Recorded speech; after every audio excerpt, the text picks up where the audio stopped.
Bien, donc pour que ce soit faisable dans le temps, imparti, machin, etc., ce qu'on va faire, c'est on va revenir sur nos particules et on va descendre le nombre de particules à 2000, parce qu'après différents tests, je me rends compte que quand même plus haut, ça va être vraiment beaucoup de temps de calcul. Et ça, voilà, on va pas faire ça. Donc on va être à 2000. Autre chose, c'est que maintenant on va exploser notre objet en fonction des particules. Donc avec l'objet sélectionné dans les modifieurs, on va aller ajouter le modifieur explode, puisqu'il s'agit d'exploser le modèle.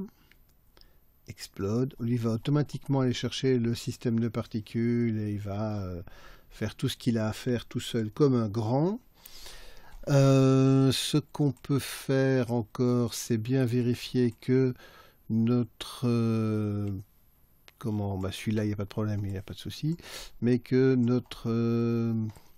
comment dire, système de turbulence soit un petit peu rapproché de la boîte ici, parce que ce qu'on peut faire aussi, c'est faire en sorte que le décor soit aussi un obstacle, éventuellement, ou pas.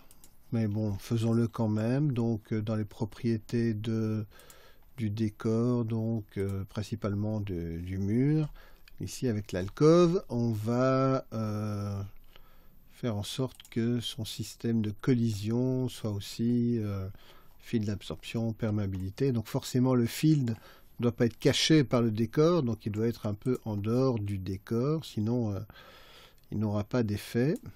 Donc là, je remonte un petit peu, même, pour ne pas qu'il soit... Allez, je le remonte un petit peu. Lâche la souris, voilà, il est là, c'est parfait. Alors, on a tout ça. On va encore faire une petite chose avant de quitter notre ami la statue. C'est dans ce système de particules, au niveau des renders, on va faire en sorte que il ne soit absolument pas vu, parce que sinon on va voir les petits points qui vont être, enfin ça va pas être beau quoi, donc on veut ne pas voir ces petits points, donc on met none dans le rendu. Donc ça c'est bon. Ok, donc revenons dans notre caméra. Si je regarde au niveau de l'éclairage qu'on a fait, un truc qu'on peut encore faire, c'est jouer un petit peu sur l'éclairage. Donc on va aller dupliquer notre lampe. Donc ici, si je prends ma lampe Area Light, je vais la dupliquer. Majuscule D, voilà. Et je vais aller la mettre là derrière. Alors, rotation Z.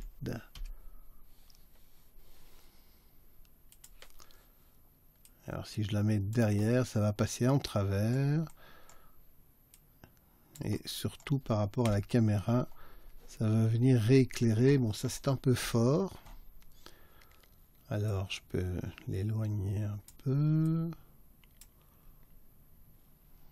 Dans la rotation en X. Mais je vais aussi diminuer son intensité. Donc ce duplicat, je vais le mettre à 12. Ça fait quoi? Ça fait 120 000. Ouais, non, on peut descendre encore. Ouais, on peut encore descendre. 40 000. Ouais, même encore un peu, histoire que ce soit là.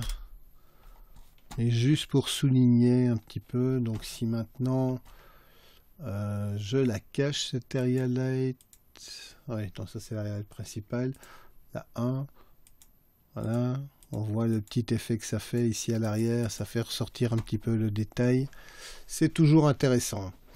Ok, donc on a ça. Alors ce qu'on peut faire encore, c'est oui, alors le plafond ici, je l'ai un peu remonté aussi pour ne pas qu'il soit dans le chemin. Voilà. Et ma foi, on est prêt à calculer notre super animation. Alors oui, on va changer un peu les shaders. Donc ça, j'en ai pas encore parlé. Donc sur le mur, par exemple, donc on va aller dans le shading. Donc on va faire un nouveau avec le mur sélectionné, nouveau matériel, voilà, il est là. Dans le base color, on va mettre par exemple un noise, donc texture, noise texture, color, base color. Alors, ça donne de la couleur parce que par défaut, le noise texture est en couleur. Mais on peut le transformer en noir et blanc si j'ajoute un autre node qui est converteur RGB to black and white. Voilà. Alors, ça fait des taches un peu sombres, mais ça, on peut aussi ajouter dans le color. On va aller chercher. Alors, il y a plusieurs possibilités. Le RGB Curve, c'en est un. Donc, si ici, je descends, je fonds, si je monte, voilà, j'éclaircis un peu. Si je crée une courbe, un peu comme ça, je vais un peu agir sur le fait que ce soit pas trop foncé. Alors, je vais augmenter le scale à 25. Ouais, ça, c'est trop. 12. Voilà. Et donc, ici... Voilà, si je monte ici, l'idée c'est de faire un mur un petit peu sale, mais pas trop. Pas trop. Voilà. Ok. On pourrait même remettre un autre noise dans les. Pas dans le displacement, mais dans le bump. Voyons ce que ça donne ça.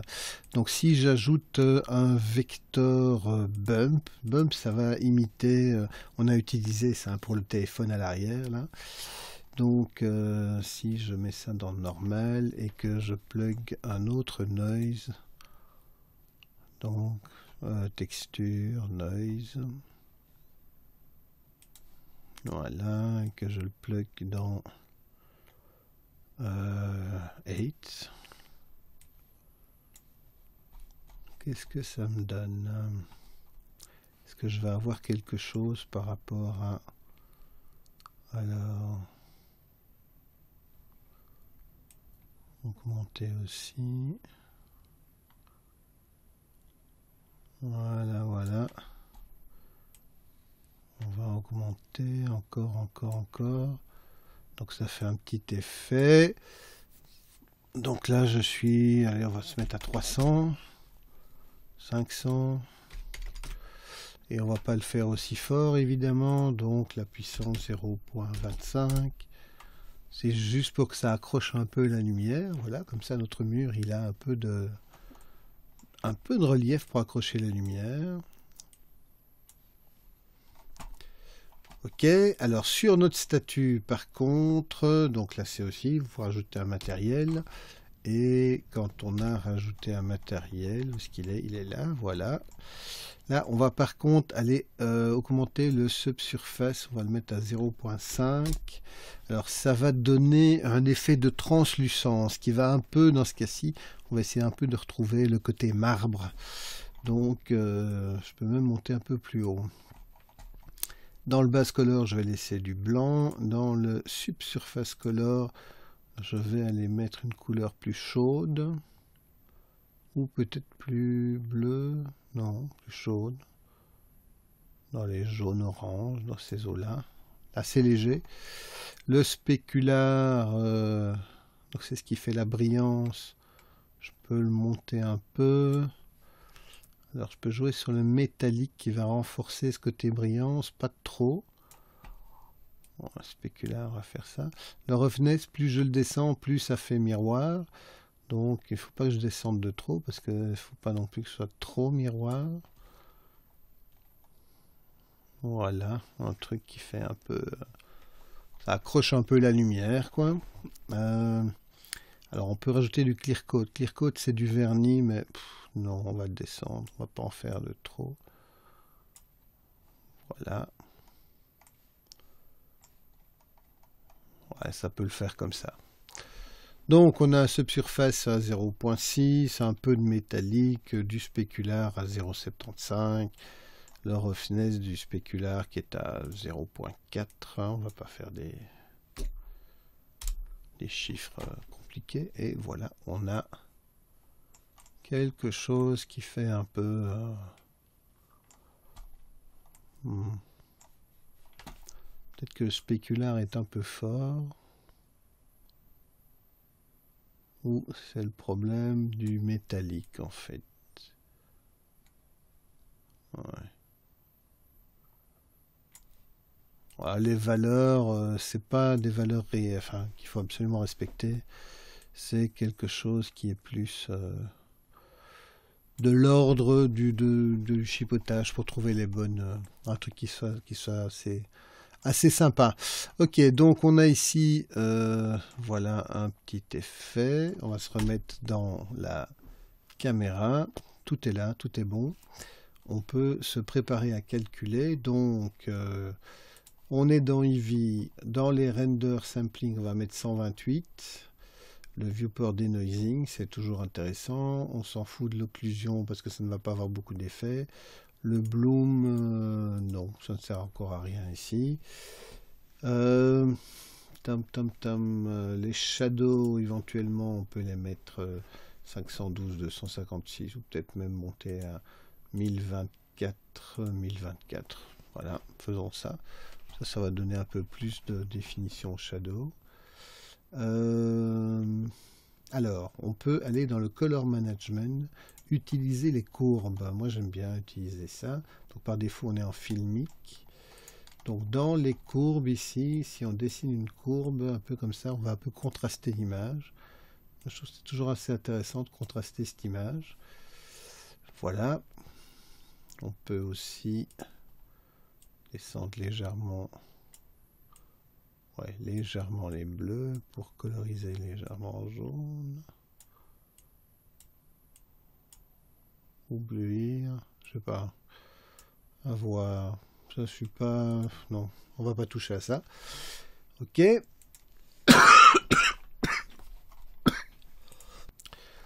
Donc, voilà. Eh bien, il ne reste plus qu'à dire où on va sauver nos images. Donc on va aller les enregistrer parce que ce sont les images qu'on va enregistrer. Donc quelque part dans un dossier, je sais pas, voilà, hop, on va aller nom, prénom, hein, Encartec, machin, bazar, truc.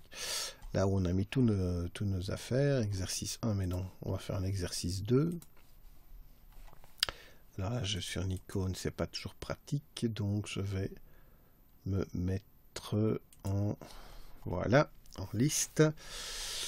Où est mon nouveau dossier? Voilà, new folder. Donc, je copie ce nom-là. Est-ce que je peux copier ce nom-là?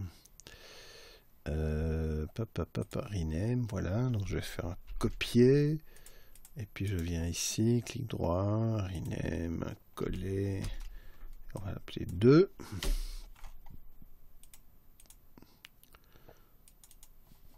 Donc ici, je vais créer un nouveau dossier render. Voilà. J'ouvre ce dossier et voilà. Et ici, je vais appeler ça ThanosFX. Je me donnerai un nom bon au clip vidéo qu'on fera après. Et donc voilà. Accepte. On peut calculer en PNG. Il n'y a pas de souci. Idéalement, on aime bien calculer en EXR, mais on va pas passer... si on n'en a pas spécialement besoin, on va se mettre en 25 images secondes. Voilà, le file extension est coché, tout va bien. Ça, on peut laisser tel quel. Et on est prêt à lancer le calcul de 1 à 250 en HD. Alors, qu'est-ce qu'on a d'autre? On va pas jouer avec ça pour le moment. L'environnement, on l'a réglé. Voilà, et on a tout qui est parfait, prêt à lancer le calcul. Donc on va revenir en layout et on va gentiment aller dans render animation, et il va nous calculer les images que nous voulons avoir.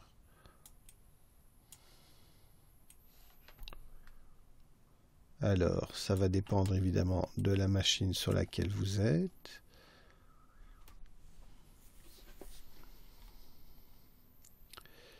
Ici, en gros, on en est à une image ouais, toutes les 2 ou 3 secondes. Donc, on va voir le temps qu'il aura mis. Alors, est-ce qu'il n'est pas en train de me faire un truc que je ne veux pas qu'il fasse? On dirait qu'il s'explose alors que il ne doit pas. Il explose avant le temps. Donc là, ce n'est pas ça l'effet que je veux. Donc on va devoir interrompre le calcul et corriger cette petite erreur. Alors, une chose qu'on peut faire pour éviter d'avoir des soucis au moment du calcul de la simulation, parce qu'il se peut qu'il s'embrouille un peu les pinceaux, c'est en fait venir donc avec mon objet sélectionné, là où j'ai donc mes particules, j'ai la possibilité de les mettre en cache. Donc les mettre en cache, ça veut dire que je vais créer en fait un enregistrement sur le disque, un espace. Alors évidemment, si j'enregistre sur le disque, ça veut dire que ça va marcher sur le disque sur lequel je suis. Si je change de machine, ben voilà, ça ne marche plus. Je vais faire un bake all dynamique, et donc il va utiliser l'enregistrement de cette dynamique. Alors ça veut dire aussi que je ne peux plus faire aucun changement sur la puissance, etc. de mes différents effets, mais ça surtout ça va permettre d'enregistrer sans problème après par la suite pour le calcul. Donc je vais faire un bake all dynamique, ça va prendre un certain temps. Donc là il n'y a rien qui se passe, je ne vois rien, il avance mais il ne se passe rien parce que en fait il met en cache la dynamique. Donc si vous ne voyez rien bouger, c'est normal, c'est pas que ça ne marche pas, c'est qu'il met en cache. Et une fois que vous avez fait ce cache, alors vous pouvez lancer le calcul et il va tenir compte du cache pour jouer l'animation, et donc ça va permettre de non seulement calculer plus vite, mais aussi surtout de pouvoir faire un calcul qui soit fiable. Tout à l'heure on a eu une explosion qu'il ne devait pas avoir, qui arrivait trop tôt, mais ça peut être dû au fait qu'il avait un problème d'interprétation.